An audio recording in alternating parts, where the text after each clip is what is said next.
welcome to the Buckets and Tea NBA show. I'm your host, Cathryn Naiker. Thanks so much for tuning into this week's episode.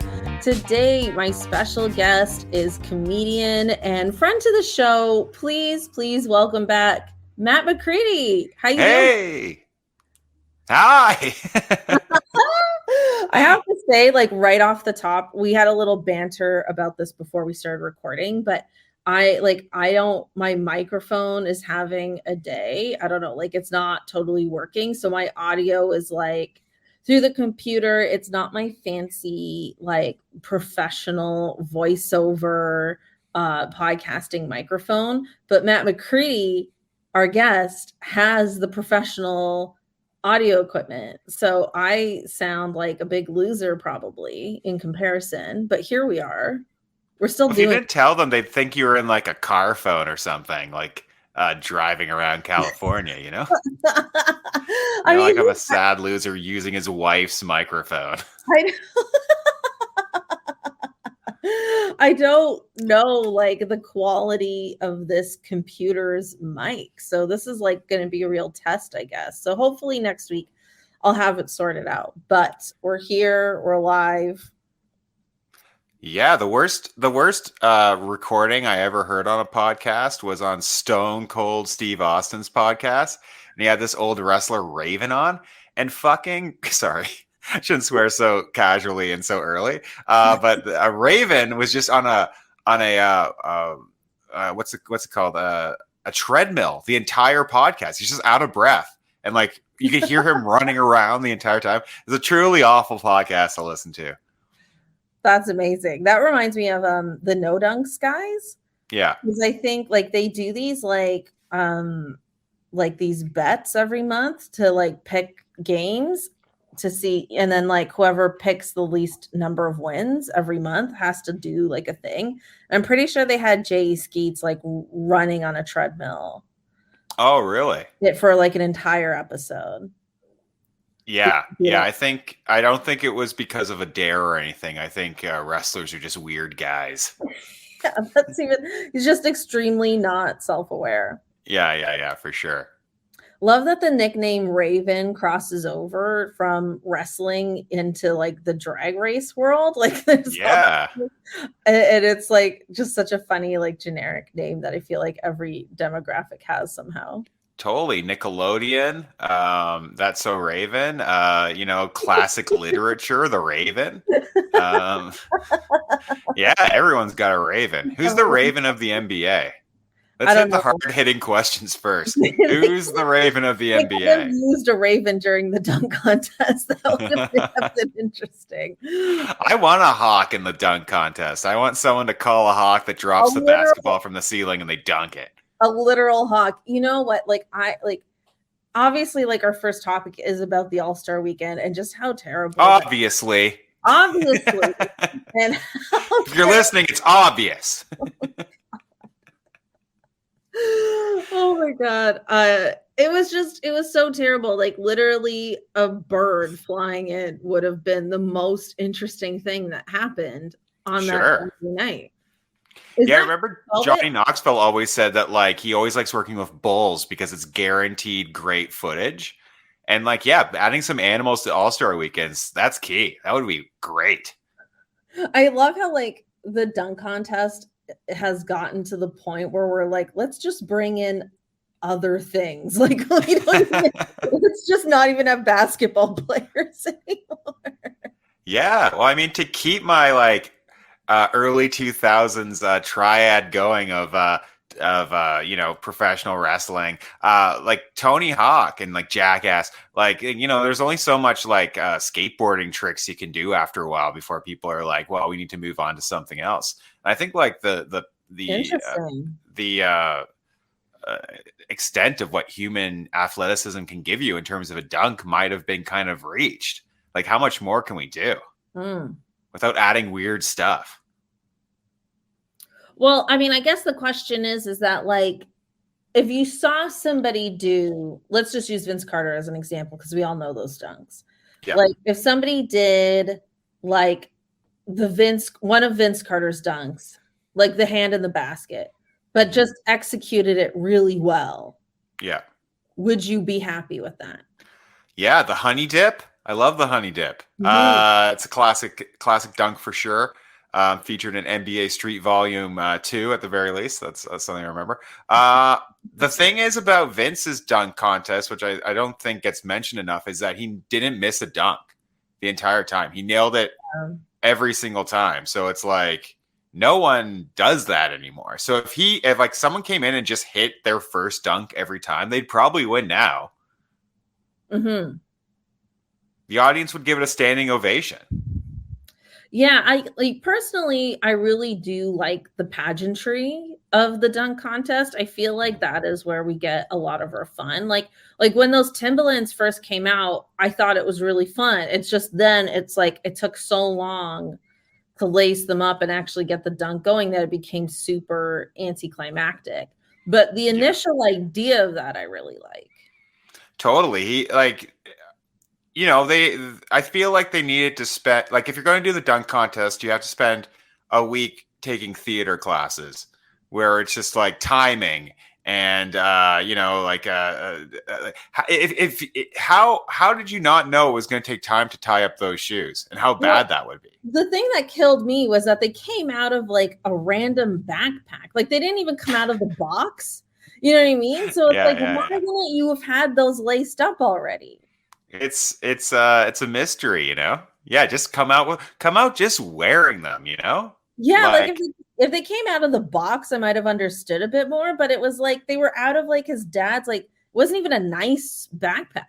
Yeah, I remember Macho King Randy Savage used to come out in this throne that would have like 4 men carrying it out. So he could have come out on one of those cool thrones, had a blanket over his legs, thrown the blanket away to reveal the Timberlands, and then gone off and dunked. How great would that be? That would have been cool. Yeah. I have an idea. I have an idea for the dunk contest. Okay, go. And that is, what if, you have your participants and they get assigned a dunk. Oh, okay.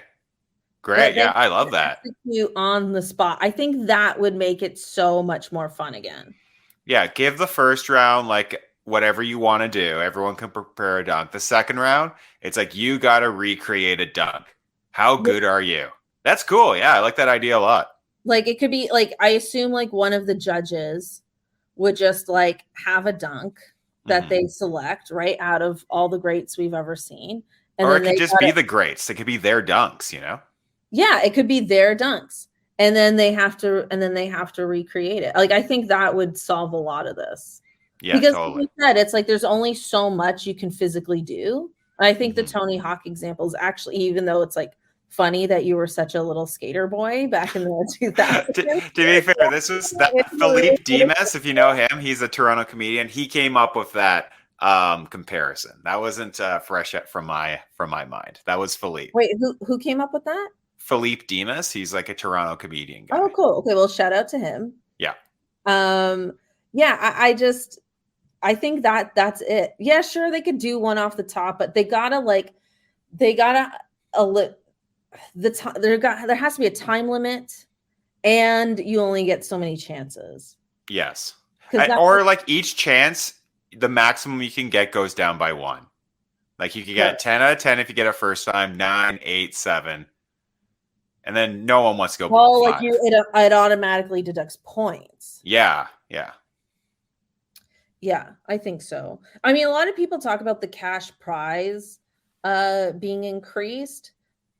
For me, I feel like I don't love that it's like their personal money is the incentive. I don't know why, because I just like when I think about the All-Star game, I love that money is about charity. And then you see like the kids there and they get all excited and into it. I think that makes the All-Star game more fun. Like to me, it would be exciting if they had an element like that in it. So they're like, you can increase the cash prize, but it's like they're in it for those kids and they're there. Mm-hmm. Yeah, I like that. Yeah, make it for the people, you know? Yeah, because just like for the people being like the cash prize needs to be $1 million, and it's like, okay, cool, but like why? Like you're telling me like Obi Toppin is mailing it in because the cash prize isn't $1 million? Like, is that what we're really saying? Because that to me just like puts me off a bit. Yeah, Obi Toppin's the worst dunk champ in a while. But his name is so perfect. Like his name is like you like out of the womb. It's like you're gonna play basketball. And Obi Toppin. Oh yeah. No, yeah, he's a prodigy, you know, a big time dunker. He's got such a weird Frankenstein body. I'm really glad it worked out for him. He said that like there was gonna be more to it, and then you were. No, that's all. This is the hard hitting NBA analysis that you're getting here on Cathryn's Buckets and Tea podcast. I think everyone listening knows that this is about as hard hitting as it gets on this show. But I gotta ask you, so like what would you do if the NBA, you know, turned to you, Matt McCready? Yeah. Which would be hilarious. Oh, but it's unlikely. They turned to you and asked you, how should we improve the dunk contest? What do you ultimately say? I wouldn't end the night with the dunk contest. I put it in the middle so there's less pressure on it to excel. Okay. I might even space it out. I might start off with the first round and then come back with the second round so the guys get a chance to rest up a little bit. Yeah, I would close with the 3-point competition. You're always going to have something exciting in the 3-point competition. There's going to be a clear winner that everyone will agree did the best. It's very clear cut. If the show on Saturday ended with Towns hitting a bunch of threes, I'd be happy with that. I mean, I don't know. I don't have honestly a billion ideas on how to fix it. I think if you're going to do pageantry, do it right.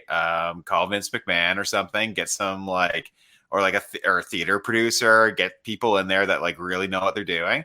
Yeah, I don't know. Just get Lin-Manuel Miranda.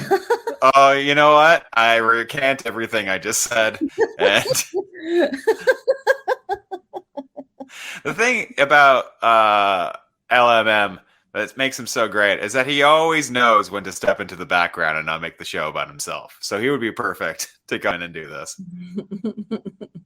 That'd be incredible if the entire cast of Hamilton came out, did a song, and then randomly there's a dunk.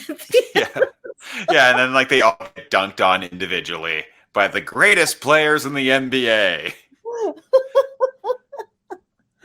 or as they're like singing, or like I guess like maybe at like the bridge or like one of those like last courses of the song, they just like quiet it down. And then they just keep singing, but it's softer as the player gets ready to dunk. Oh God. How would you feel about this? Is like you get heavier and heavier people to go in and try to block the shot, and it's just like it becomes a power dunk competition. How heavy.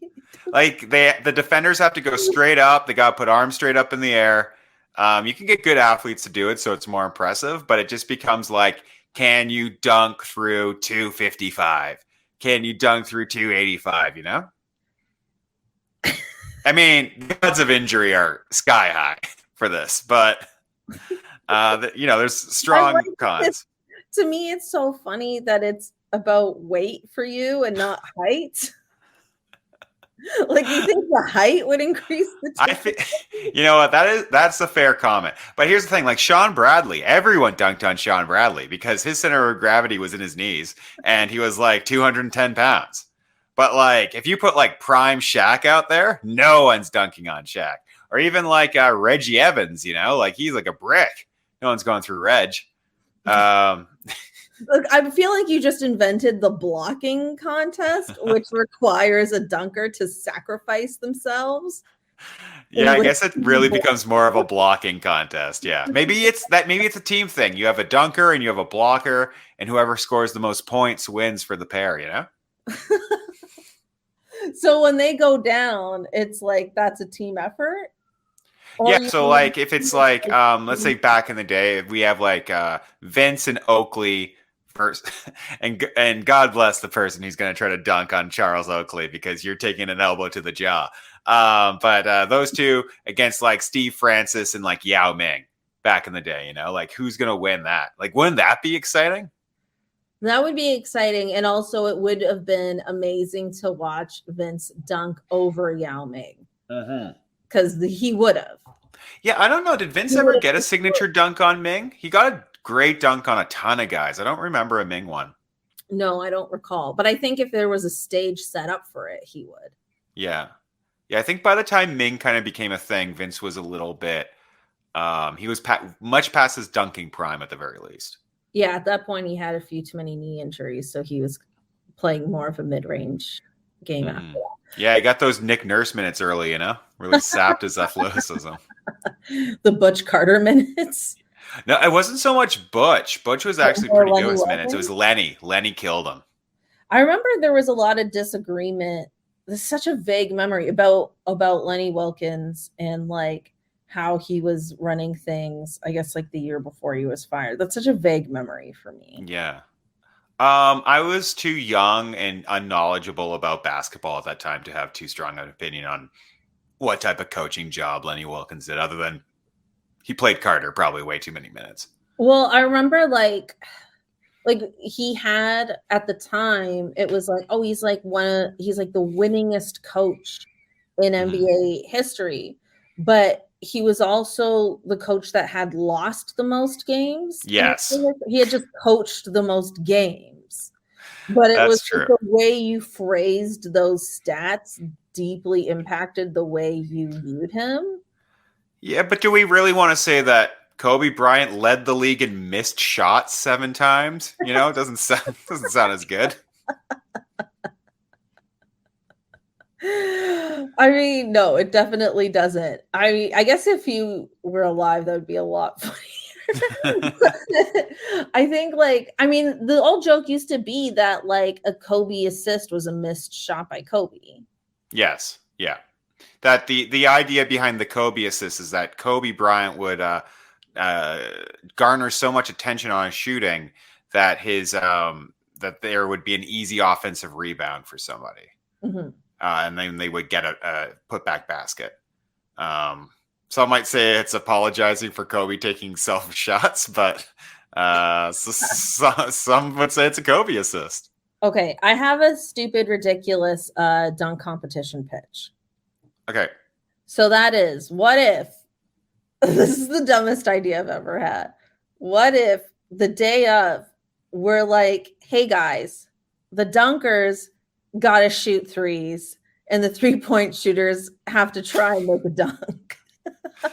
Wow. It would be good. You just got to try and dunk.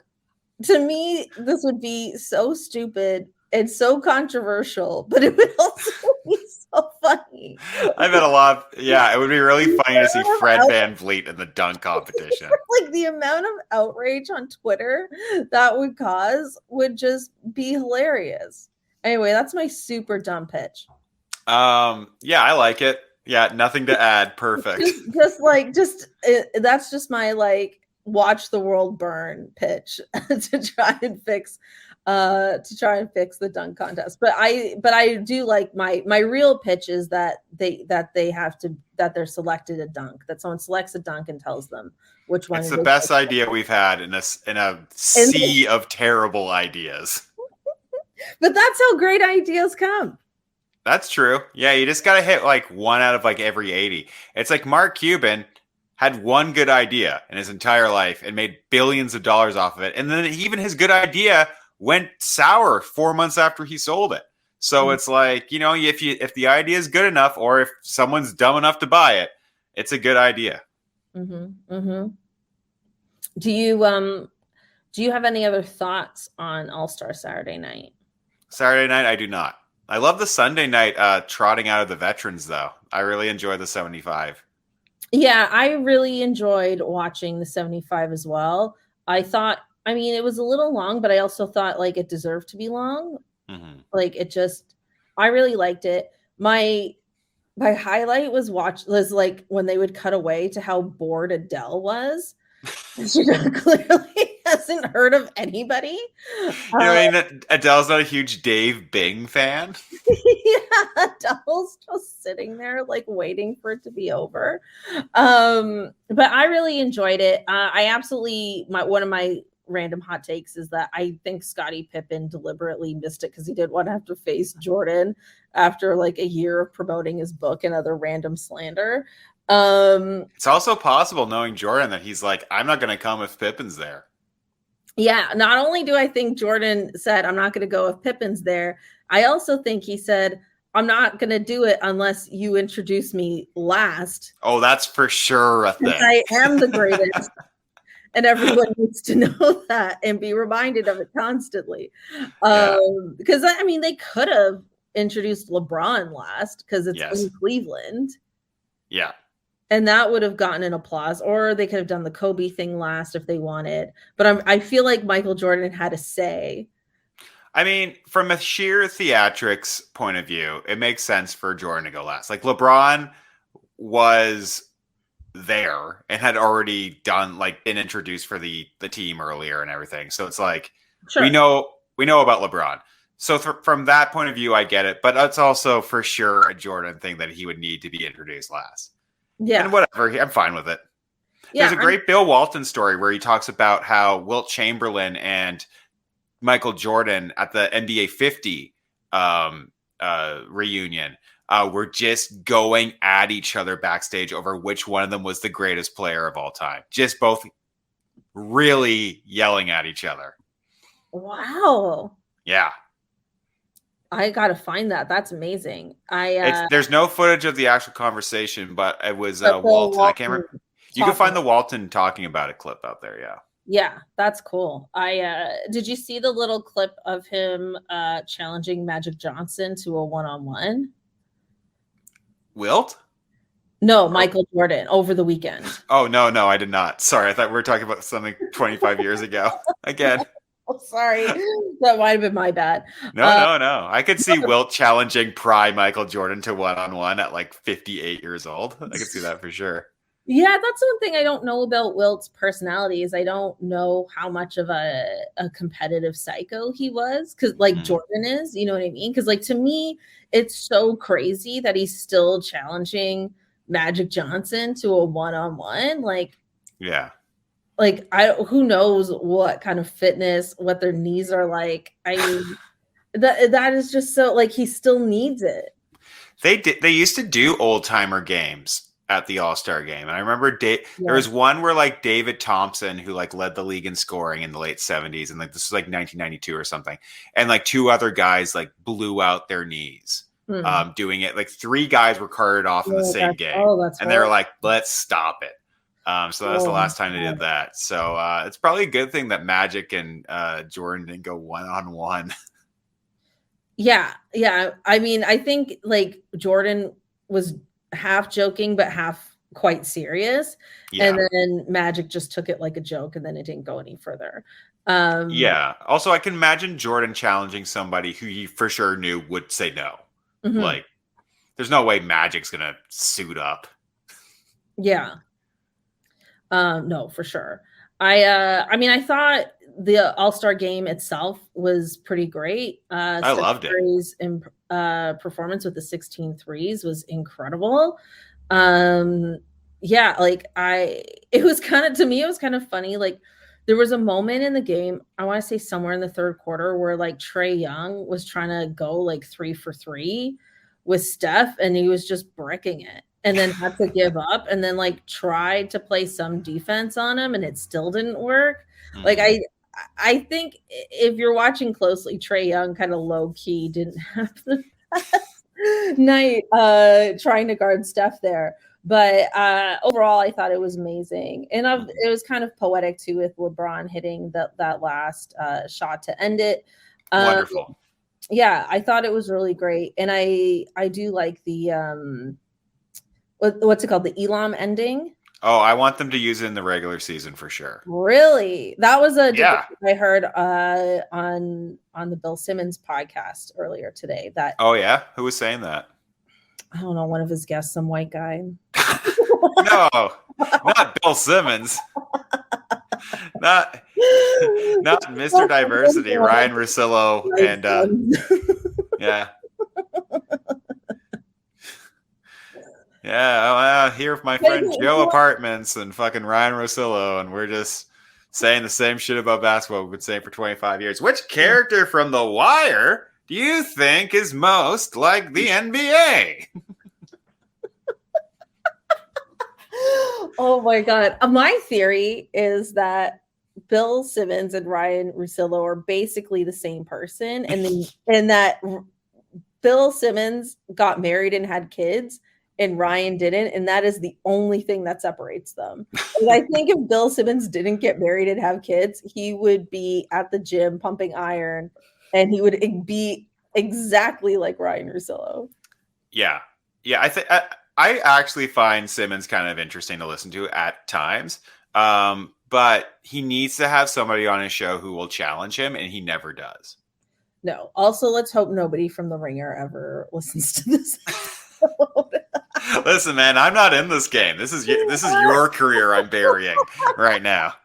I mean, I've got like one foot in this game, and my other foot in a whole other game. But that's I don't know, millennial multiple job life that I live. Mm-hmm. But Elam ending. I mean, who wouldn't love to be invested in an NBA game until the very end, no matter what? It's like so many NBA games end with a ton of free throws, and it's just an awful slog that if it's like if it's more than like 7 points, you just turn off the game before it's over. You're going to get a game-winning shot every single game. You could have like an amazing stat like most game winners in the league each year. It would be amazing. Why not? Yeah, I mean, I don't know if it just feels very drastic to me to suddenly be like the whole regular season is going to be like this. Like, I don't know. It's so exciting. The problem I hear often, because I've been a supporter of this for like a couple years now, but the problem that I often hear is like, oh, I don't know, it's too different. It's like, it might be too exciting, Like, that doesn't seem like that terrible. Too exciting? Too exciting. We're all going to have heart attacks and be rushed to the hospitals. It's just like, yeah, I think like, I don't know, man. Like, the most exciting plays in basketball are like when it's tied and it's coming down. And like, why not push to have that each game? I mean, the 24-second shot clock is the most drastic rule change in the history of the four major sports, probably when it came in. But dear God, was it necessary? And I don't know if this rule's necessary, but like, why? Like, it just has screamed success at every level it's been tried at. I think I don't have like a real counter, but for me, I've never I don't know if it's just because I've been watching basketball for so long and I'm used to the pace of it, or even like the lack of pace at the end of a game, that it doesn't bother me that the end of the game slows down. Like, I always hear that. Do you not find intentional fouling just kind of weird? Like, there's no like game outside. Like, when you're playing basketball with your friends and stuff, there's no game that ends with guys grabbing each other and like shooting. It's like, it's absurd. Yes, I agree that I hate intentional fouling just for the sake of stopping a clock and whatever. But I don't know. I think no matter how you bend the rules, there's always going to be some sort of strategy around them. Right. But I mean, you definitely wouldn't intentionally foul in an Elam ending game because you're just giving points to the other team, right? Mm-hmm. But you're saying like they might come up with like an alternative strategy to like take advantage of that? I mean, I don't know what it would be off the top of my head, but I'm just thinking like there would be something. Right. Yeah. You'd get less timeouts too, because timeouts would slow down the game and it gives the other team a chance to set their defense. Where I feel like when you have more control of the clock, you're more likely to do that anyways. Because you're like, well, at least I'm controlling the clock. Yeah. Yeah, I don't know. I mean, I feel like Elam ending. You want to say yes. I'm not sitting here feeling like I need it, But Yeah. if it happened, I wouldn't be a hater. I Mhm. would go into it with an open mind and then see. Because like when That's the All-Star game changed their rules, the way they released it, I was confused by it was so weirdly convoluted and weird. yeah, like I was like, I don't understand what this is. But then when I watched it unfold, I was like, oh, this is a lot of fun. Mhm. So I would be open-minded to it, but I'm not feeling like I need it. That's all I'm asking. I need it. I need it. I need it so bad. The other All-Star weekend story that I feel like we really need to talk about, or at least I feel extremely intrigued by, is that LeBron James hinted at a post LA Lakers life. And he hinted at ending his career in Cleveland. And I mean, this is big. This is really, really big because he really went to LA to end his career there. But it's obviously not. I mean, I can't say it didn't work out at all. They did get one championship out of it. But I mean, to me, like LeBron James is the ultimate ring chaser. If anything, he invented it. Like, right? Like, I mean, you could go back. I don't know. No. Hold on. You can go Okay. back and be like, oh no, these players formed a big three, like Boston with Paul George, Kevin Garnett, Ray Allen, or like Charles Barkley left the Phoenix Suns to join the Houston Rockets. But there hasn't been a player that did it over and over and over again, like Right. LeBron does. And Well, so that's when why he I went really back to like Cleveland, it wasn't the most advantageous winning situation. It was more like he just wanted a cool narrative no, more but so he than anything else. manipulated things. Remember, there was the whole like Andrew Wiggins for Kevin Love situation. Like Also, great trade. yeah, I mean, it worked out Yeah. absolutely, but it's just like he didn't just go to Cleveland for the sake of it. Like he went there to manipulate a championship there. Mm-hmm. Then he went to LA to do the same thing. I just think it's really interesting that he could leave LA. He also very much said that he wants to play with his son Bronny.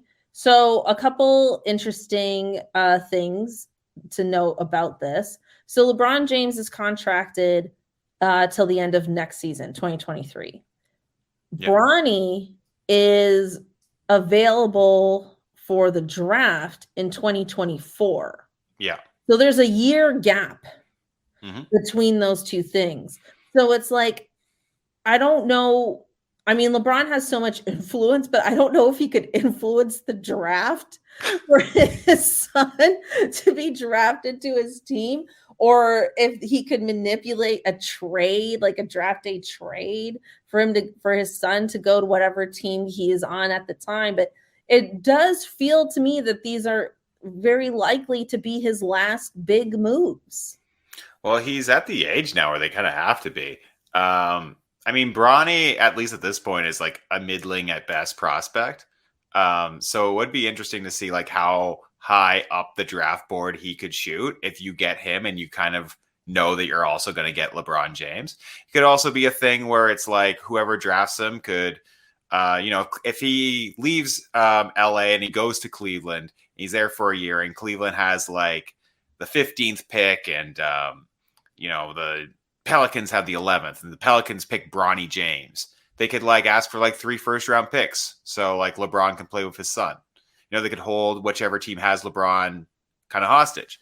Yeah, it's kind of it's interesting. Yeah, and I mean, like the weirdest thing. I'm not the first person to point this out, but like Cleveland is like the perfect fit for LeBron to play. Yeah, that's what everyone's saying now that he's hinted that he could be interested. Yeah, he's got like a floor space. He's got like the vertical threat with Jared Allen. He's got great young guards. He's got a defensive beast in Mobley, who nearly certainly will be even better 2 years from now. He might be one of the top 5 best players in the league by then. Who knows, right? So it's like, yeah, why wouldn't he go back there? Yeah, I think, okay, this is just my assessment of what's happening. And this is a very, very early assessment. Assess. I think, LeBron's realizing that a 5th ring or even a 6th ring is not likely. And I think he's such he really thinks about his narrative a lot, and he's very self-aware of that. And what I think he's thinking is that if he can't get the rings, what he can do is end on a greater sentimental note. Totally. Growing pains his last season. Yeah, and I think what he might be willing to do is after his time with the Lakers, because I don't think the Lakers are going to trade him. Like, I don't think that's happening. But I think what he could do is sign a 1-year minimum with a team and then sign a second 1-year minimum with whatever team Bronny goes to, and Right. then cap it off like that. Yeah, it could be. Yeah. Yeah. I mean, Cleveland should have the amount of money in the year that he's a free agent to sign him to a near max deal. Yeah, like I think he could go for one more ring with Cleveland in the 2023-2024 season, and then end it with wherever Bronny's at. I think the Lakers, I think it's more likely that the Lakers trade LeBron next year. He doesn't have a no trade contract, and the Lakers are a mess. I don't see them being better next year unless Davis can get healthy, and unfortunately, it looks like he can't. Yeah, I mean, it definitely is possible. I don't know in terms of like what Cleveland has to offer. I do think they have a decent number of draft picks, which the Lakers would be hungry for because they traded so many of theirs away. They're obviously not going to get rid of anybody in their core. So they would have to be able to accept picks and like a handful of role players. I don't even think he's going to go to Cleveland. I think he could just go anywhere. I think a team's just going to acquire him for a stretch run. But I don't think the Lakers would do that to LeBron. Yeah, I mean, I bet he would have say on where he's going just for like the PR standpoint. But I mean, maybe he'll just want to like play out the stretch there. Maybe they'll be competitive enough. But I mean, I don't see them being better next year. They're still going to have Westbrook. They're going to have Davis. They're going to have LeBron. They're going to have no money for anyone else. But I don't know. Maybe I'm wrong. Maybe we'll see. Yeah, I just don't think they'll trade LeBron. Like, I just think like their fan base would explode. Like they would have protests outside the crypto.com arena. You know, like I mean, they traded Shaq. Yeah, but that was different. I mean, because they kept Kobe. Yeah. And they had won 3 in a row. Like, it's not like they got rid of Shaq and Kobe. Yeah. I don't know. Like, I just think I could be wrong. Obviously, we're just sitting here trying to predict the future. We're speculating. But I just think, like, I just wasn't expecting this going into All-Star Weekend. I was not expecting LeBron to drop these kinds of hints about how he wants to end his career and how, I mean, he didn't explicitly say, but he basically said that that doesn't necessarily involve being in LA. And so that was really interesting. Like, he sees the writing on the wall and he does control where he goes, whether he's supposed to or not. And yeah, maybe they'll call it by the end of this season. I'm not sure, but yeah, it's going to be the tail end of this guy's career is going to be really fascinating. Yeah, I wish him the best. And again,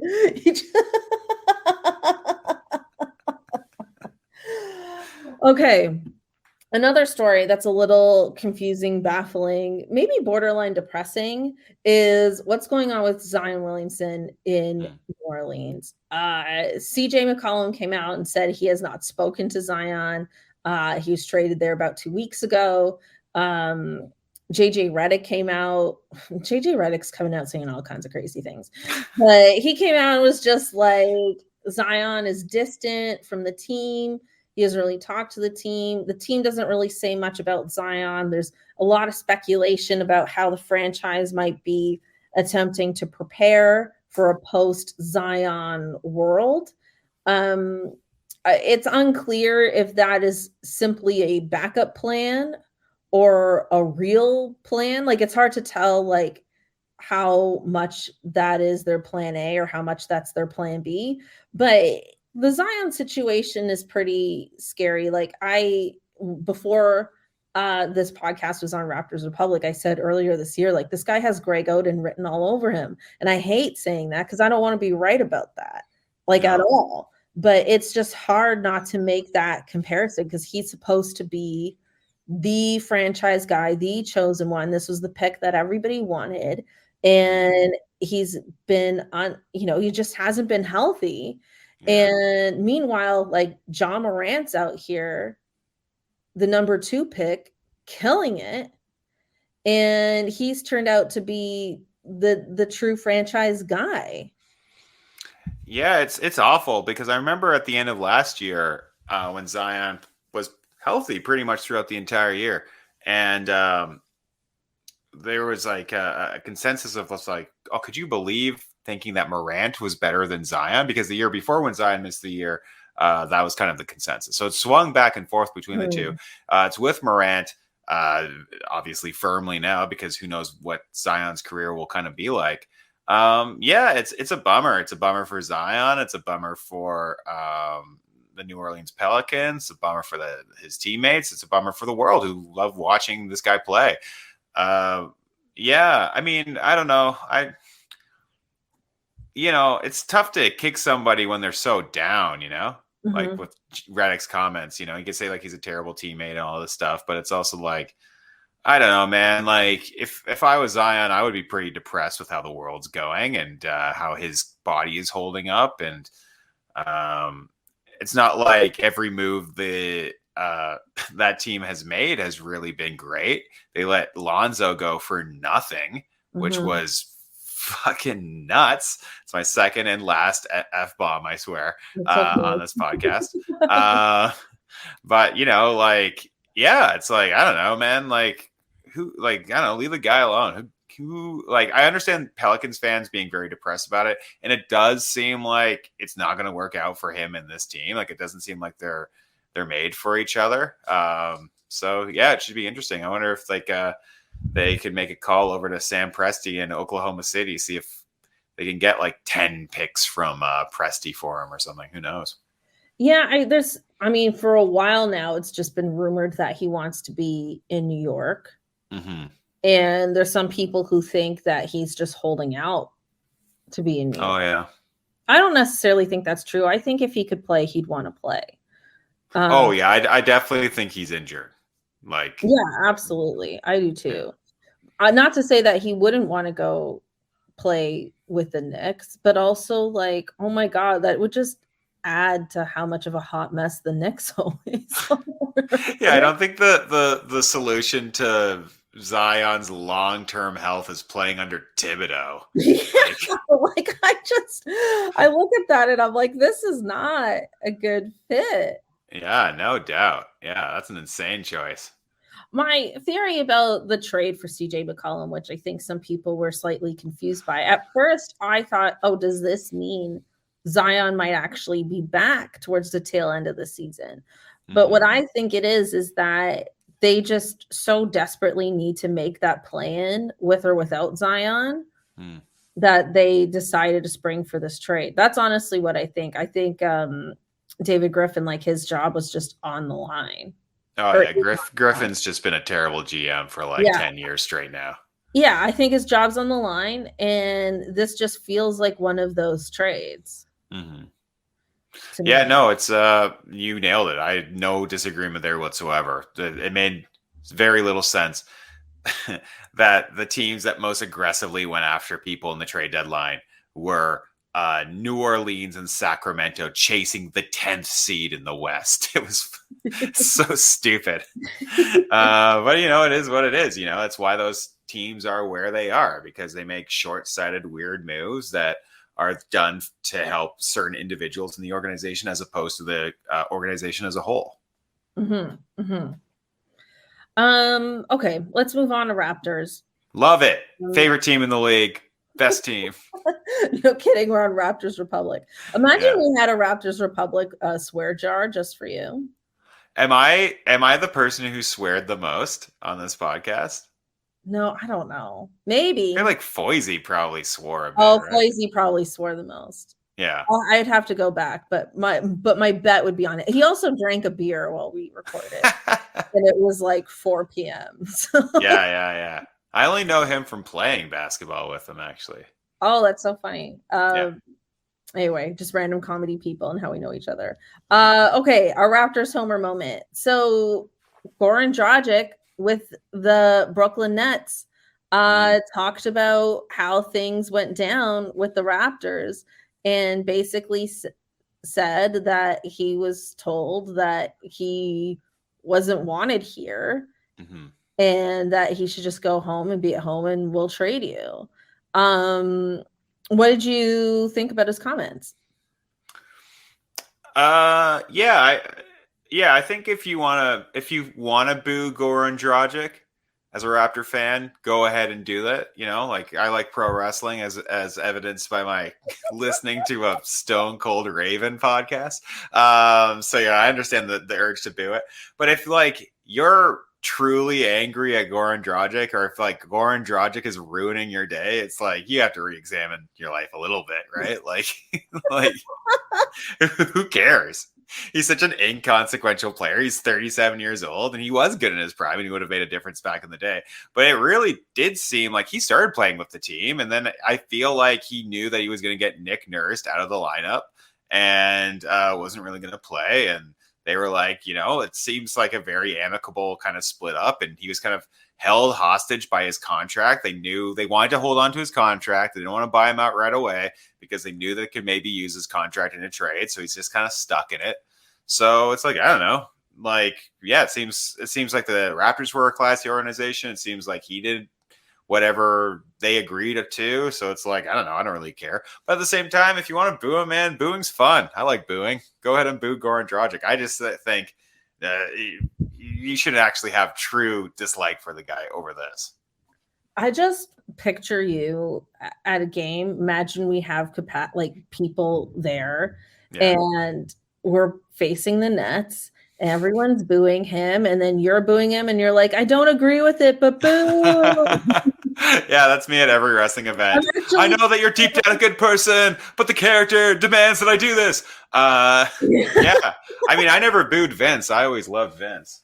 You never booed Vince? Never? Never. No, I loved Vince. I was so mad when people would boo Vince back in the day. Vince was my man. Loved Vince. Wow.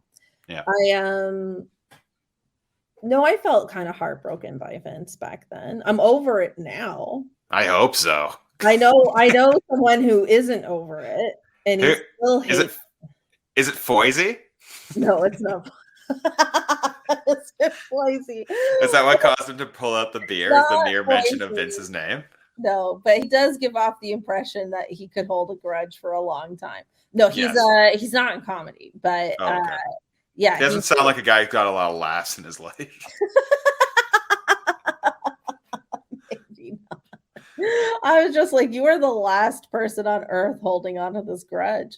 Yeah. But yeah, I mean, I agree with you in terms of how like inconsequential all this was, and I think Raptors fans made it a bigger deal than it was. I also think Raptors fans kind of thought that maybe he was a larger trade asset than he really was. Why would anyone like honestly, why did people think that? Like when everybody was like, we could have gotten more. I instead of Thaddeus Young, I was like, how much more? Like, I don't like he played this year and he was terrible. It did seem like Porzingis was on the table if they wanted Porzingis. No. They just chose they didn't want to. We don't want Porzingis. No, we don't. I agree with that decision. Yeah. But I mean, like that's a trade that if it happened, people would be like, whoa, they got Porzingis for Dragic. You know, like that would have satiated those types of people. Whoa. And more so that Porzingis was got for two of the worst contracts in the league. I feel like the Mavericks have been trying to trade Porzingis ever since they got him. Honestly. Well, they loved him for the first year, but yeah, I mean, there's another guy whose body just won't agree with him. Yeah. Yeah, I mean, I thought his assessment of the situation seemed pretty accurate. Like, I don't think he over-exaggerated anything. at all. I think it would be so stupid to boo him at the games. I'm not with you. I mean, I'm not a wrestling fan, and I'm not like a man who's like who can't express my feelings, so I do it through the Raptors. You know what I Right. mean? Which I think is a lot of people That who are is like, true. oh, he doesn't want to play here. He doesn't want to play here, and I'm like, he doesn't want to go on a date with me, huh? You know. stop having such a personal complex about who wants to play here. Just enjoy the people who are here, you know? Yeah. It drives me Well, crazy. booing is always stupid, you know? Like it's stupid unless somebody's doing decisions to like actually affect the world. Like politicians deserve to get booed in public for doing horrible things. Corporate, awful people. If someone's an abuser or something, you get booed.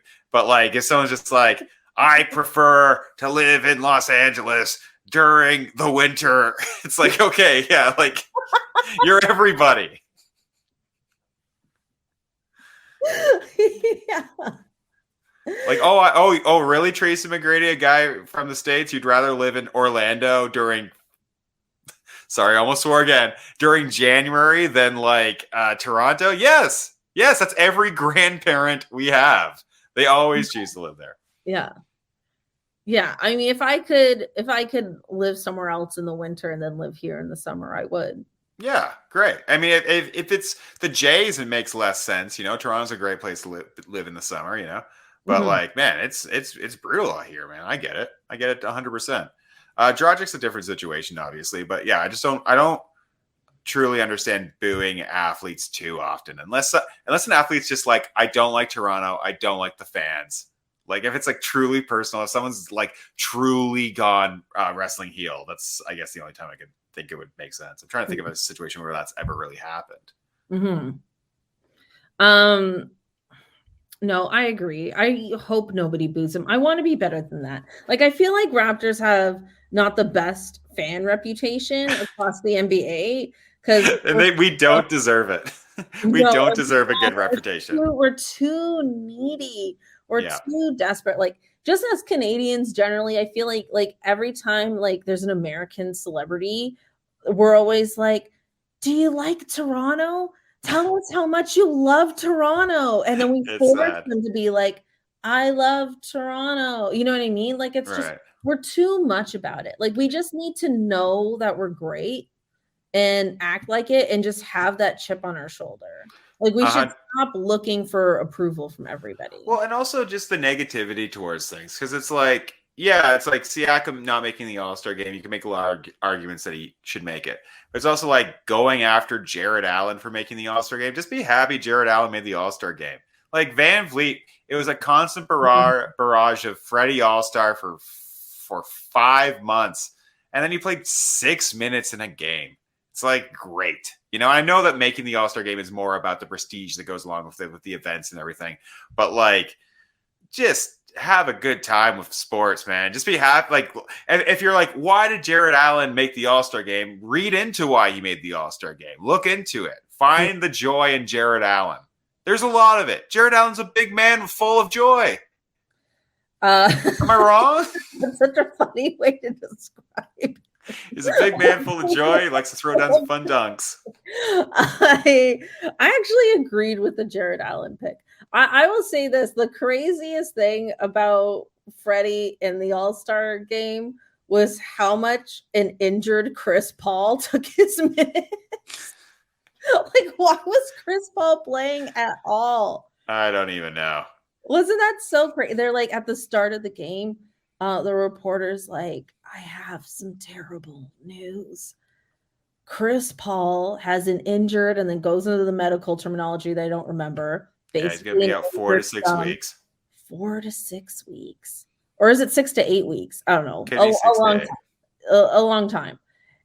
But anyway, he's still playing tonight. What the fuck? Yeah, it was great. Yeah, Fred barely played in the game. But for me... Also looked very injured. Yeah, that's Fred's knee injury question mark is a low-key underreported situation, which we're recording this Thursday, the 24th in the evening. So they play again Friday. 7 games in 10 days is what they come back to. Yeah, they got to figure something out. They got to figure something out. Yeah. You know my theory with Malachi Flynn and Nick Nurse, and I'm just hoping something fun happened over the All-Star break to break him back into the rotation. What's that?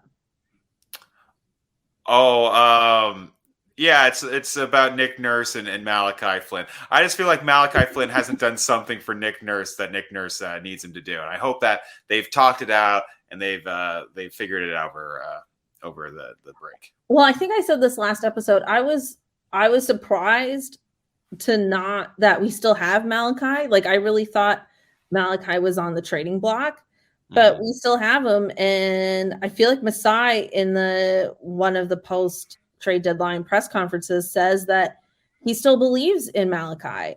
So, I mean, if that's the case, we really should see more of him. Mm-hmm. He should be given more of a chance. And for me, this whole season was always about giving these young guys a chance. It wasn't really about the playoffs. It's just like always, we've exceeded expectations in the regular season, and here we are. I can't imagine Malachi had any trade value for a guy that small who can get attacked defensively. He's got his good points defensively, but like you can post him up. He's shooting terribly. He's not creating a lot of shots for other people. It's like there's not a lot of value in a guy who's like 23. The best we probably could have gotten would have been a second round draft pick, but he was a first round draft pick. So that's a real L. Yeah, I don't even know if they could get a second round pick for him. Like I don't think he can make the roster of a lot of teams with where he's at, but like the institutional value of having a guy like that pan out is I think what's keeping him on the Raptors for now. Mm-hmm, mm-hmm. With that, it's time for the dying segment, but trying to keep alive. Hot Girl Summer Nick Nurse highlight of the week. Sometimes, some weeks, a lot of highlights. Mm-hmm. You know, he's on TV, he's on Murdoch, he's doing things, he's on podcasts, he's living his best life. And some weeks there's nothing. Has he been not on social media this week? He wished Dr. J a happy birthday. Okay. Because That's nice. That's kind of sexy. It is. Because he's on the board of directors for his charity. Okay. Yeah. That was really our only moment. In my Instagram search, like, you know, when you just press like search and then just all your the pictures come up. Loads. So I did that. And his wife's Instagram account, Roberta Nurse, came up in my feed. Now you gotta shut this down. Look, I don't follow. Okay, I don't follow. Okay. I'm not that crazy. No. She did share some very nice vacation pics with him and the family. And Your thirst knows no bounds. And then reshared them for family day and for their wedding anniversary. So they have no new photos. Oh. She's reposting from the same moment. And I don't know when this moment first happened, because it's like they're on a beach, but it looks cold because they're wearing like hoodies and stuff. Mm-hmm. Anyway, I'm not the kind of person that really knows how to like deep dive, investigate. I don't know if I low-key care enough, but right. I feel like I know people who do. And there's probably people who listen to this podcast that like want to know more. And I want anyone who's listening, who cares, to find out more and then tell me. What information are you looking for? I don't know. Just any fun tidbit, any fun fact. Yeah. I mean, he loves his music. That's all I can really say on here. Yeah, like what is this cold beach that they're celebrating everything on? You know what I mean? Like that's Nick Nurse's brand is kind of cold beach, though.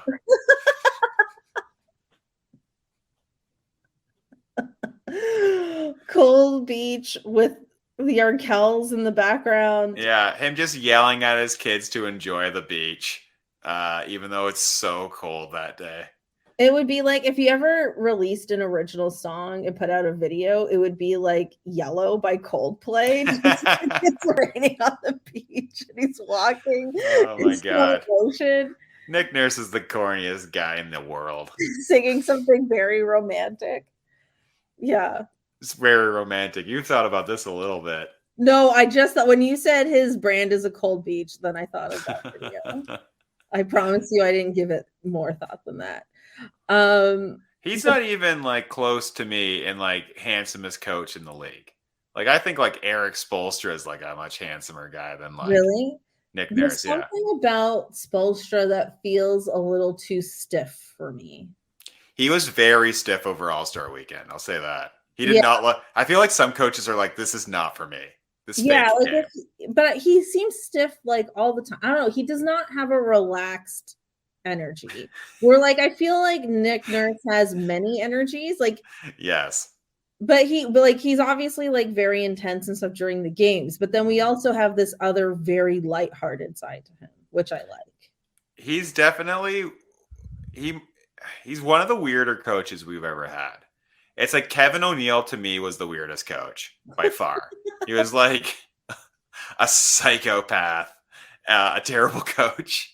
I remember he broke a lamp when he found out Jalen Rose was injured. Was one of my favorite things. He broke a lamp? Yeah. Wait, Yeah, did Jalen tell that story? I can't remember. This is like a really old story, but it was like very well known that he had like a complete conniption fit when Jalen Rose got injured. When like anyone who was watching the Raptors at that point were like, Jalen Rose isn't that good of a player anymore. No, well, not at that point. No, not at that point. He was good in his day, but like he had a pretty steep fall off. Yeah. I would love to do as like an off-season special is just deep dive into the history of Raptors coaches and then just rank them by like how psychotic they Got it. Lenny Wilkins would be like dead last. He was like basically asleep his entire tenure as a Toronto Raptors head coach. He never looked like anything bothered him. Like they could be up 20, down 20, tied game with 2 seconds left. Exact same expression. I loved it. That's true. He was very like that. I agree. He was just very old. Some people that was like the tail end of his coaching. Well, I think he did coach again after the Raptors. He went to the Knicks a little bit later. He went to the Knicks, but that was a disaster. Yeah, I remember that. He was a player coach back in the day in the 70s. He was. Mm-hmm. He's one of those guys that has those stories about like traveling and coach, like flying coach, like to games and stuff. Like he just has those like really old back in the day kind of stories.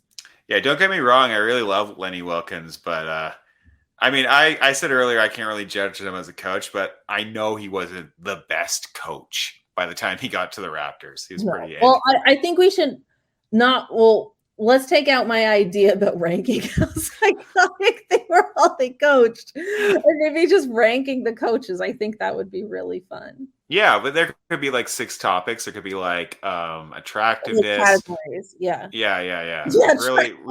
Yeah. Lead with attractiveness, not success or anything. Well, we'll do successful categories, but then also attractiveness. Yeah, we should have some fun ones. I have way too many opinions on the attractiveness of coaches in general. So it would be fun to dive into that in the off season at some point. Yeah, I mean, I'm a generally straight male, so I feel like I could like offer a different perspective probably than you on like who's attractive. Although I think we both agree that Kevin O'Neill again is at the very bottom of this list. It would be so funny if you gave me opinions just based on like jaw structure, like symmetry of the face. I go into like a Kevin Pelton deep dive into the advanced metrics of the Raptors' attractiveness. I'd be like, yeah, Kevin O'Neill has a jawline that looks like Jason Alexander's if he went through Chernobyl.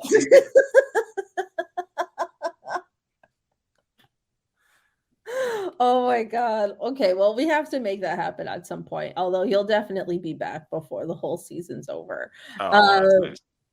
Matt, thank you so much for being a part of this episode. You're welcome. I hope it was listenable to people. I feel like we really went on tangents today.